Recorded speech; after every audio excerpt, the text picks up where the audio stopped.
Students, this is Monica and you are attending the online class of economics. तो आज हम जो स्टडी करने वाले हैं वो क्या है कि टोटल यूटिलिटी और मार्जिनल यूटिलिटी का टेबल किस तरह से बनता है और इसका कर्व किस तरह से बनाया जाता है। टोटल यूटिलिटी और मार्जिनल यूटिलिटी का टेबल और कर्व डिस्कस करने वाले हैं आज हम।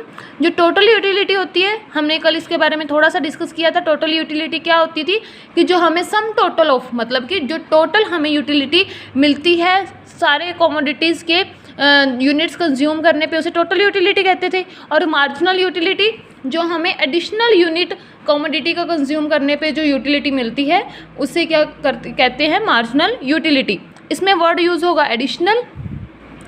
एडिशनल यूनिट हम जब कमोडिटी का कंज्यूम करते हैं और यहाँ पे हम जब टोटल यूनिट्स कंज्यूम करते हैं कमोडिटी के, तो तब जो मिलती है हमें यूटिलिटी या फिर सेटिस्फेक्शन। और यहाँ पे जब हम कमोडिटी का एडिशनल यूनिट कंज्यूम करते हैं तो जो हमें सेटिस्फेक्शन या फिर यूटिलिटी डिराइव होती है उसे मार्जिनल यूटिलिटी कहते हैं। अब जो मार्जिनल यूटिलिटी है इसे निकालने का फॉर्मूला होता है MU क्या होता है, is equal to TUN minus TUN minus 1। मतलब कि जो MU है वो किस बेसिस पे निकलता है, टोटल यूटिलिटी के बेसिस पे। ये जो टोटल यूटिलिटी है इसे हम शो करते हैं TU से, जो मार्जिनल यूटिलिटी है इसे हम शो करते हैं MU से।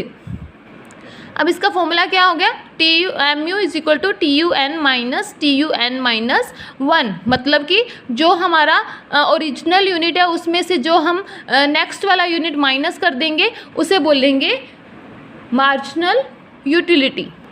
अब देखो हम एग्जाम्पल ले रहे हैं। फॉर एग्जाम्पल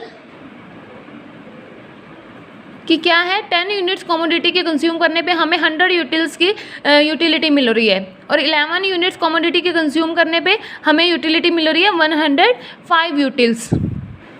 ठीक है, तो यहाँ से टोटल यूटिलिटी कैसे निकलेगी, टोटल यूटिलिटी निकल जाएगी 100 प्लस 105 करके। मतलब कि यहाँ पे कितना आ जाएगा, 205 यूटिल्स। ये होगी TU।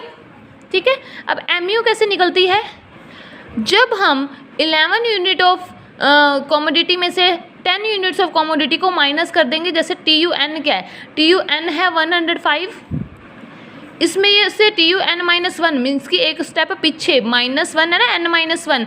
तो अगर n ये है तो इसमें से एक स्टेप बैक जाएंगे। अगर इसमें से 105 में से 100 हम माइनस कर रहे हैं तो हमारी यूटिलिटी क्या निकल गई, 5 यूटिल्स। तो ये हो जाता है MU और ये होता है TU। जब हम टोटल निकालते हैं तो TU, जब हम एडिशनल निकालते हैं तो MU।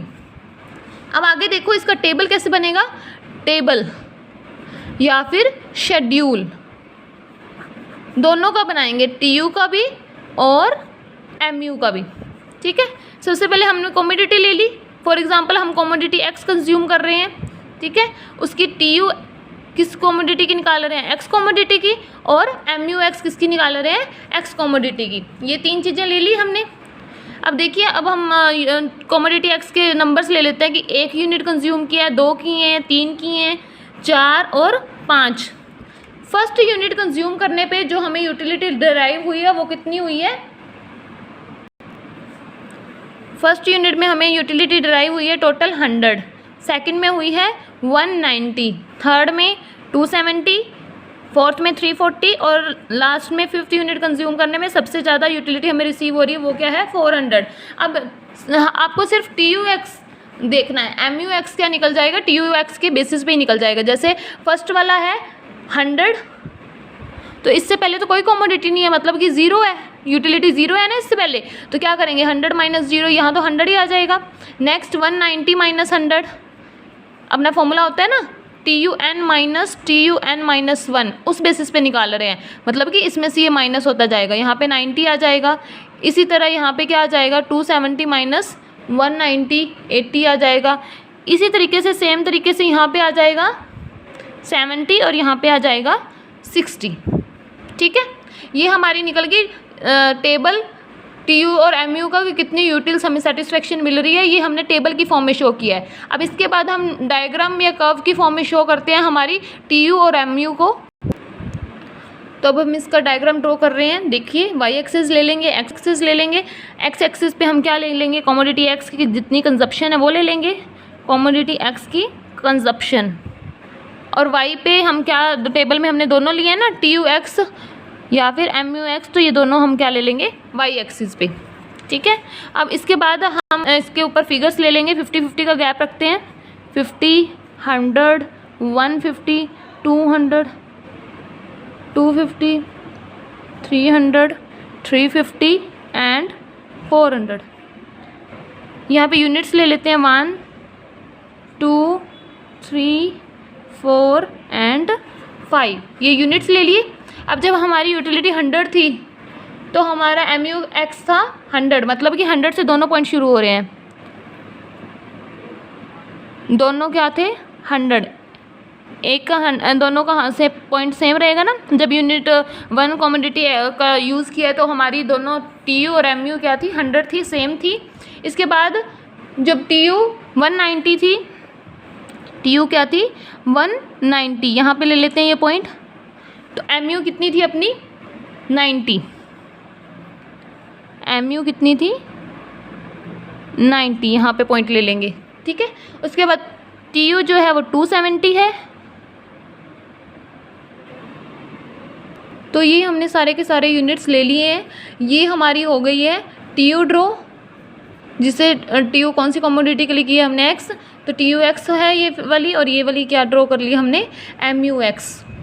ये तो था सिंपल कर्व कि TUX और MUX का एक्चुअल में कर्व बनता किस तरीके से है। अब इसके बाद क्या है, इसके बाद हम रिलेशनशिप, नेक्स्ट कंसेप्ट जो हमारा है चैप्टर का वो क्या है, रिलेशनशिप बताएंगे हम TUX में और TU में या फिर MU में क्या हमारा रिलेशन होता है, वो चीज़ आगे कंसेप्ट में हम पढ़ते हैं। देखो नेक्स्ट हमारा क्या है, relationship between TU and MU। सबसे पहले हमने क्वांटिटी ले ली, 0 से क्वांटिटी शुरू कर रहे हैं 6 तक, 6 यूनिट्स हम क्वांटिटी के कंज्यूम कर रहे हैं, जिससे हमें टोटल यूटिलिटी 0 से 0 कंज्यूम हो रही है। तो यहाँ पे मार्जिनल यूटिलिटी कुछ भी नहीं होगी क्योंकि टोटल यूटिलिटी कुछ नहीं है। ठीक है, इसके बाद फर्स्ट यूनिट पे हमारी 8 है टोटल यूटिलिटी, सेकंड पे 14 है, थर्ड पे 18 है, फोर्थ पे 20, 20, 18, इसी तरह से। और मार्जिनल यूटिलिटी मैंने तुम्हें बताया ये कि TUN में से जब TUN-1 कर देते हैं, मतलब कि एक स्टेप पीछे वाला माइनस कर देते हैं, तो हमारी क्या निकल आती है MU। तो यहाँ पे क्या हो जाएगा 8 - 0, 14 - 8, मतलब कि बैकवर्ड जो है, बैकवर्ड जो यूनिट है उसमें से माइनस करता जाना है, ओरिजिनल वाले में से ऐसे 18 - 14, इस तरह से हमारी MU निकल आएगी यहाँ पे। ठीक है, अब क्या है, इसी बेसिस पे टोटल यूटिलिटी कर्व बनाते हैं और मार्जिनल यूटिलिटी कर्व बनाते हैं और दिखाते हैं कि रिलेशन कैसा होता है TU और MU के बीच में। जो पीछे वाला हमने डायग्राम बनाया था वो क्या बनाया था, दोनों का सेम ही डायग्राम बनाया था। इसमें क्या करेंगे, दोनों के अलग अलग डायग्राम बनाएंगे और देखेंगे कि इसका रिलेशन क्या डिफाइन करता है। देखो सबसे पहले हम TU कर्व बना रहे हैं, टोटल यूटिलिटी कर्व। इसमें क्या है, एक्स एक्सिस ले ली, वाई एक्सिस ले ली, और यहाँ पे वाई एक्सिस पे यूटिलिटी ले ली और एक्स एक्सिस पे क्वांटिटी ले ली, और यहाँ पे कर्व ड्रॉ कर रहे हैं। ये जैसे हमारा ये TU कर्व है 0 से शुरू हो रहा है क्योंकि यहाँ पे हमने 0 यूनिट्स लिए थे। इसके बाद यहाँ पे फर्स्ट पॉइंट यहाँ आ गया, सेकंड पॉइंट 1 यूनिट पे 8 है, सेकंड यूनिट पे कितना है 14 है ना, 14 कहाँ आ जाएगा यहाँ पे लगभग। ठीक है, और नेक्स्ट 18 इन्होंने ये दिखाया ही हुआ है। उसके बाद 20 आ जाएगा यहाँ पे 50 यूनिट पे। ठीक है, इसके बाद 50 यूनिट के बाद ये क्या हो रहा है, डिक्रीज़ हो रहा है। अब ये देखो कि सबसे पहले हमारा TU कर्व क्या हो रहा है, ये इंक्रीज़ हो रहा है, इंक्रीज़ होता जा रहा है, और जब यहाँ इसका मैक्सिमम पॉइंट आ गया इसके बाद ये क्या हो गया, डिक्रीज़ होना शुरू हो गया। इस पॉइंट पे क्या है, हमारा जो TU है वो मैक्सिमम है। जैसे आप टेबल में भी देख सकते हो कि यहाँ पे हमारा 5 यूनिट्स जब कंज्यूम कर रहे हैं तब हमारा मैक्सिमम है TU, और इसके बाद ये क्या हो रहा है, डिक्रीज़ होना शुरू हो रहा है। अब MU देखिए, MU में क्या है, इन्होंने ले लिया यूटिलिटी लिया वाई एक्सिस पे, सेम ही लिया यूटिलिटी वाई एक्सिस पे, और एक्स एक्सिस पे जहाँ जैसे यहाँ पे क्वांटिटी लिया यहाँ पे भी इन्होंने क्वांटिटी ले ली। ठीक है, इसके बाद क्या है कि जब यहाँ पे मैक्सिमम पॉइंट है TU का, तो यहाँ पे MU जो है वो 0 हो जाती है। यहाँ पे देखो टेबल में भी ये चीज़ शो हो रही है कि जब TU मैक्सिमम है और तो हमारा MU क्या है, 0 है। ये क्या है, फर्स्ट रिलेशन। ठीक है, सेकंड रिलेशन, जब हमारा TU इंक्रीज़ हो रहा है तब हमारा MU क्या हो रहा है, डिक्रीज़ हो रहा है। टी यू जब इंक्रीज़ हो रहा है तो एम यू डिक्रीज़ हो रहा है। ये यहाँ से फर्स्ट ले लेते हैं। अब हम लाइन वाइज करते हैं। जब ये फर्स्ट रिलेशन हो जाएगा कि जब टी यू क्या कर रहा है, इंक्रीज़ हो रहा है, तो हमारा एम यू क्या हो रहा है, डिक्रीज़ हो रहा है। ये फर्स्ट रिलेशन हो गया। सेकेंड रिलेशन, जब टी यू मैक्सिमम है तो यहाँ पे एम यू क्या है, 0 है। और ये डायग्राम ऐसे ही ड्रॉ करना है, एक दूसरे के ऊपर ड्रॉ करने हैं डायग्राम। अगर टी यू ऊपर ड्रॉ कर रहे हो तो एम यू नीचे ही ड्रॉ करना है, क्योंकि ये पॉइंट जैसे इन्होंने ये शेडेड लाइन से शो किया, आपने भी शो करना है कि जब टी यू मैक्सिमम होगा तो एम यू क्या होगा, 0। और इस पॉइंट को बोलते हैं पॉइंट ऑफ सेचुरेशन या फिर पॉइंट ऑफ स्टेटिटी, जहाँ पे एम यू क्या होता है, इज इक्वल टू 0 होता है। इसके बाद जब हमारा टी यू जो है वो थर्ड पॉइंट है, जब रिलेशन का जब टी यू डिक्रीज़ होने लग जाता है, देखो 20 के पास डिक्रीज़ होने लग गया ना, तो हमारा एम यू इस केस में क्या बन जाता है, नेगेटिव में चला जाता है। तो ये 3 रिलेशन है किसके बीच में, टी यू में और एम यू में। और इस सारे पेज पे आपको यही चीज़ें बताएंगे जो मैंने अभी आपको एक्सप्लेन की हैं कि 3 जो रिलेशन होते हैं वो कौन कौन से होते हैं। जब टी यू इंक्रीजिंग होगा तो एम यू कैसा होगा, जब टी यू मैक्सिमम होगा तो एम यू कैसा होगा, और जब टी यू डिक्रीजिंग में की तरफ चला जाता है तो एम यू की सिचुएशन क्या होती है। तो आप यहाँ तक चैप्टर को रिवाइज कर लेना। Thank you.